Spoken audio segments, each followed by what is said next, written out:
Hey guys, what's going on? Shah here, and today we're going to be doing just kind of a casual talking about the Covenants and the choice that I'm going to be making come Shadowlands. Now, we still don't know a release date, and there's still changes that are going to happen. There could be buffs, there could be nerfs, there could be changes. Blizzard has hinted at reducing the restrictions on Covenants and increasing the potency of legendaries. So these are two changes that can actually have a fairly dramatic impact on Covenant choice. But if they're going the route that we think that they're going, where Covenants are going to be a little bit more obsolete and there's going to be more of a focus on legendaries, there isn't too much of a difference between the Covenants. And currently right now as a DPS, there's a small difference in the DPS sims if you choose like Venthyr compared to choosing Night Fae, and obviously like Kyrian and Necrolord.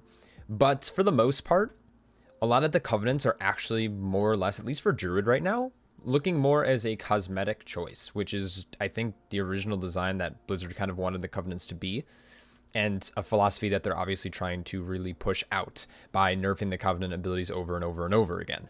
So today, I just wanted to kind of talk about my experience playing the different Covenants on beta, from just doing dungeon testing, world questing, as well as like just playing around in the Covenants and the abilities in general. I have healed, I've DPS'd, and I've tanked several keys from +2 up to +12, 13, 14s. So I think I have a fairly good scope on what Covenant that I'm personally going to choose.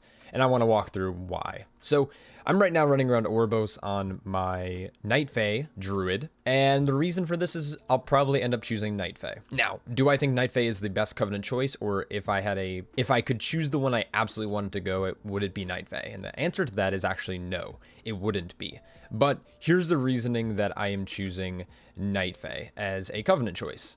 So going into Shadowlands, the plan for me is to start off as a raid progression healer. So I'm going to be playing Resto Druid, and I'm going to be probably playing Resto Shaman, which was my original main back in the day.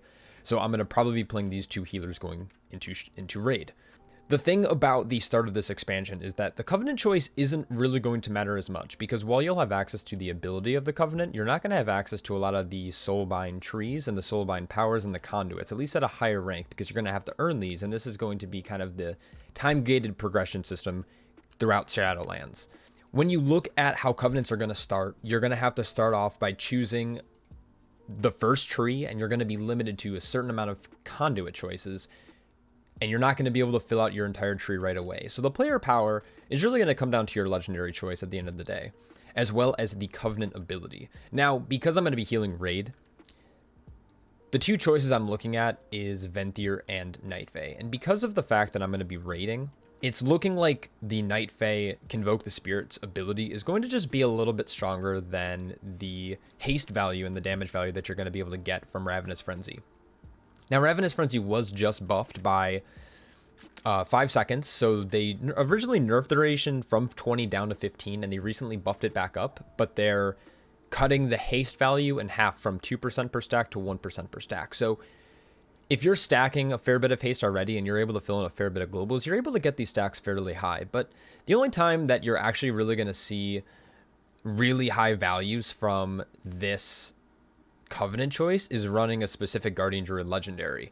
The Ursoc's Fury Remember legendary that you're going to be able to have access to. The cool thing about this legendary is it has a chance to trigger Thrash, or Thrash has a chance to trigger itself again. It has a 15% chance to do so. And that proc will actually give you an additional stack of your Ravenous Frenzy buff. So in Mythic Plus, you can get absurd amount of damage and haste while running Ursoc's Fury Remembered with the Venthyr choice. But because I'm going to be probably playing Boomkin slash Resto Druid slash Resto Shaman slash Elemental Shaman, because I'll be flexing between DPS and healing, I'm going to probably have to go Night Fae to start, but I would hope to go to Venthyr later down the line because of how powerful the Ursoc's Fury Remembered is currently and the buff that they just did to Ravenous Frenzy. So with those two combined, plus some other buffs that Guardian Druid just got, Venthyr is probably going to be the obvious choice if you're going to be a Mythic Plus Guardian Druid. Night Fae is really, really strong in its own regard with most of the specs. While it might not be the best for like Boomkin and Feral Druid, Resto Druids having like a second cooldown, which is fairly strong, is amazing. And it's only on a 2-minute cooldown, which is really, really nice. And the best part about this is I'm not going to sure if it's going to do it here, but Convoke the Spirits actually has a chance to use Flourish that even if you don't talent it, you'll still be able to cast it while channeling Convoke the Spirits, which can be insanely powerful just by itself because you're applying a shitload of hots and with the synergy with a couple of the different Resto Druid legendaries. For example, it's going to randomly cast Wild Growth, so with Memory of the Mother Tree, your Wild Growth has a 50% chance to cause your next Rejuvenation or Regrowth to apply to 3 additional allies within 20 yards of the target. This is going to be really good with Convoke the Spirits. It also has a little bit of synergy with Vision of Unending Growth. This has a chance that Rejuvenation will also create a new Rejuvenation on a nearby target, so you can kind of double dip with this legendary. Now, it's not going to happen all the time, but it has a very high chance of doing that. So those two legendaries by themselves are going to be really strong with Convoke the Spirit. And again, like I said, Resto Druids don't really bring a good damage reduction cooldown like other classes bring while in the raid. So having a very strong cooldown on just a 2-minute CD is going to be pretty strong for a lot of progression fights. Now, is it going to be the best healer? Probably not, but I'm also not raiding in a top-end guild. I'm raiding just in a casual CE Mythic guild, and I just expect to perform at that kind of caliber. So that's probably why I'm going to be going Night Fae. Now, Night Fae, like I said, is good for other specs as well. And that's what's good about Convoke the Spirits is it's fairly compatible with most of the specializations. So you're going to be able to switch specializations more often than you would running like the Venthyr Covenant, which limits you to pretty much just Mythic Plus. So once raiding ends, or if I start to shift off of Mythic raiding on my Druid and I switch maybe to my Shaman, for example, I'll probably end up switching to Venthyr on my Night Fae Druid, or from my Night Fae Druid to Venthyr, because I just think Venthyr is a lot more powerful choice for Mythic Plus. Now, when it comes to raid tanking, if I was to raid tank, I'd probably go with Kyrian. And the reason for this is I think that the ability is fairly unique. I think being able to help out either a tank or a specific healer or someone who's specifically soaking a mechanic is good. But again, a lot of this comes down to very specific content. Like if you're literally just a raid tank, like Necrolord or Kyrian is going to be really good. But if you want to do any other type of content, it's not going to be the best thing in the world. And that's why I think I'm going to go with Night Fae at the start, because yes, Night Fae fits the aesthetic. I'm not a huge fan of the Night Fae gear. I just don't think I don't like it all that much compared to like some of the sets. But outside of that, when it comes to the practicality of the ability, I just think it works well with a lot of different specializations. And that's what's so strong about it. When it comes to the Soulbind trees, a lot of the Soulbind trees you're not going to really have to worry about until the first couple weeks of the expansion, because you're going to first have to unlock your very first Soulbind just by doing the complete campaign and getting up to max level, which will be Nia for Night Fae. And then some of these other, like the Dreamweaver and Koran.